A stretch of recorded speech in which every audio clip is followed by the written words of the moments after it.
প্রিয় দর্শক বন্ধুদের জন্য থাকছে সয়াবিনের একটি খুবই মজার রেসিপি। চলুন দেখে নেবেন রেসিপিটি। এই রান্নাটা এতটাই মজার যে মাছ মাংসের স্বাদকেও হার মানাবে।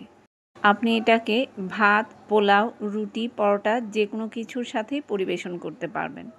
রেসিপিটি ফলো করে হুবহু তৈরি করার চেষ্টা করবেন, আশা করছি ভালো লাগবে। চলুন দেখে নেবেন রেসিপিটি। আমি আজকের এই নিরামিষ তরকারিটি 5 রকমের সবজির সাথে করব। তার জন্য আমি 1 কাপ পরিমাণ পেঁপে, 1 কাপ পরিমাণ মিষ্টি কুমড়ো, 3টি পটল, 2টি ঝিঙে, 2টি কাঁকরোল ব্যবহার করেছি। সবজিগুলোকে একটু বড় বড় করে কেটে ধুয়ে নিয়েছি। মেজারমেন্ট কাপে 1.5 কাপ সয়াবিন জলে 30 মিনিটের মতো ভিজিয়ে রেখেছি। 30 মিনিট পর এগুলো ফুলে এমনিতেই দ্বিগুণ হয়ে গিয়েছে।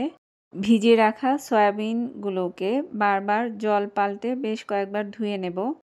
তারপর চুলার মিডিয়াম লো আঁচে লবণ জলে এগুলোকে 5 মিনিটের মতো একটু ফুটিয়ে নেব।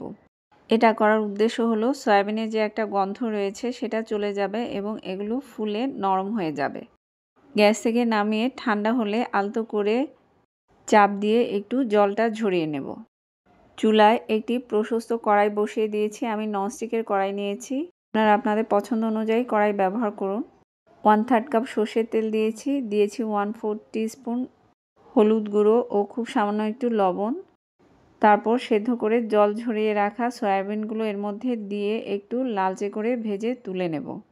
রান্নাটা চুলায় বসিয়ে দেবার আগে একটি মশলা তৈরি করে নিতে হবে। মশলাটা কি একটু পরে দেখিয়ে দিচ্ছি। লালচে করে ভাজা হয়ে গিয়েছে, এগুলোকে অন্য একটি পাত্রে তুলে রাখছি। এবারে 1/2 কাপ সর্ষের তেল দিয়ে দিলাম।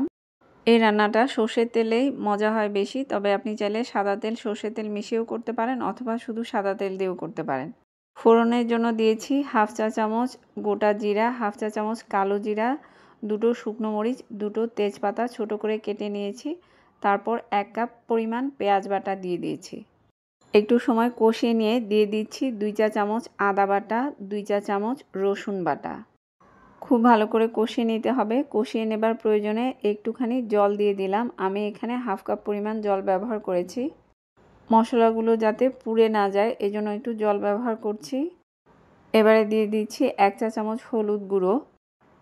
ভালো করে নাড়িয়ে চাড়িয়ে সবগুলো মশলাকে সুন্দর করে কষিয়ে নিচ্ছি। মশলাগুলোর কাঁচা গন্ধ চলে গেলে, সুন্দর মতো কষানো হয়ে গেলে, যখনই তেল উপরে ভেসে উঠবে ওই পর্যায়ে কেটে রাখা সবজিগুলো দিয়ে দেব। আমি এখানে যে সবজিগুলো ব্যবহার করেছি এর পরিবর্তে আপনারা আপনাদের পছন্দ অনুযায়ী যে কোনো সবজি দিয়ে এই রান্নাটা করতে পারবেন। এই রান্নাতে সাধারণত আলুর ব্যবহার হয় বেশি। আজকে আমি আলু না দিয়েই এই রান্নাটা করছি।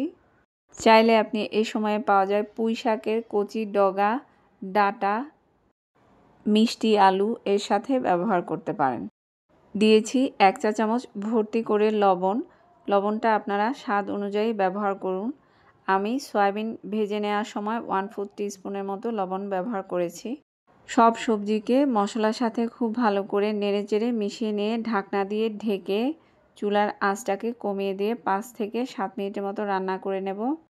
এরপর ঢাকনা খুলে নেড়েচেড়ে এর মধ্যে 1 বাটি টমেটো বাটা দিয়ে দিচ্ছি। এখানে আমি 2টো বড় সাইজের টমেটোকে ব্লেন্ডারে দিয়ে পেস্ট করে নিয়েছি।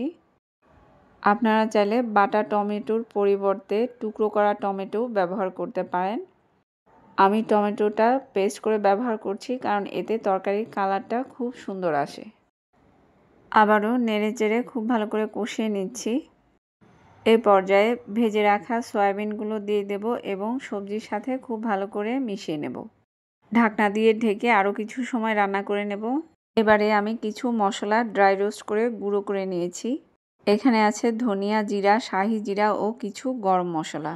জায়ফল নিয়েছি 5 ভাগের 1 টুকরো, জয়ত্রী নিয়েছি 3 ভাগের 1 অংশ, 4টি লবঙ্গ, 4টি ছোট এলাচ, 1টি বড় এলাচ, 3টি ছোট টুকরো দারুচিনি, 3টি শুকনো মরিচ, 8-10টি গোলমরিচ। ধনিয়া আছে 1 চা চামচ, মৌরি, জিরা, শাহি জিরা এই সবই আছে 1/2 চা চামচ পরিমাণে। জায়ফল, জয়ত্রীকে বাদ দিয়ে বাকি সব মশলা 15 থেকে 20 সেকেন্ডের মতো ড্রাই রোস্ট করে গুঁড়ো করে নিয়েছি। এর থেকে অর্ধেক মশলা আমি কষানোতে দিয়ে দিয়েছি। ঢাকনা দিয়ে ঢেকে চুলার আঁচটাকে মিডিয়াম টু লোয়ের মাঝামাঝি রেখে 5 থেকে 7 মিনিটের মতো রান্না করে নেব।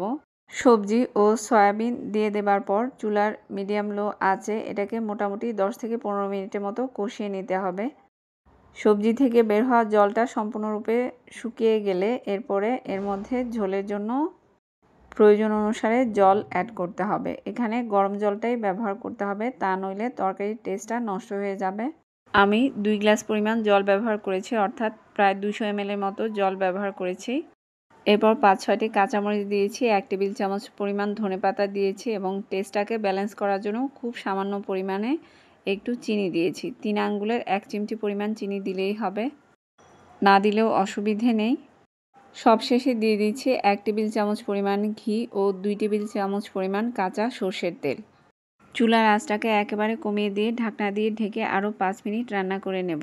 সম্পূর্ণ রান্নাটা হতে মোট 40 মিনিটের মতো সময় লেগেছে। রেসিপিটি সহজ করে দেখানোর চেষ্টা করেছি, আশা করছি বন্ধুদের কাছে ভালো লেগেছে। এরকম একটি সয়াবিন তরকারি হলে আপনি খাসির মাংস, মুরগির মাংস সব স্বাদ ভুলে যাবেন। গরম গরম পোলাও চালের ভাতের সাথে পরিবেশন করে দিয়েছি।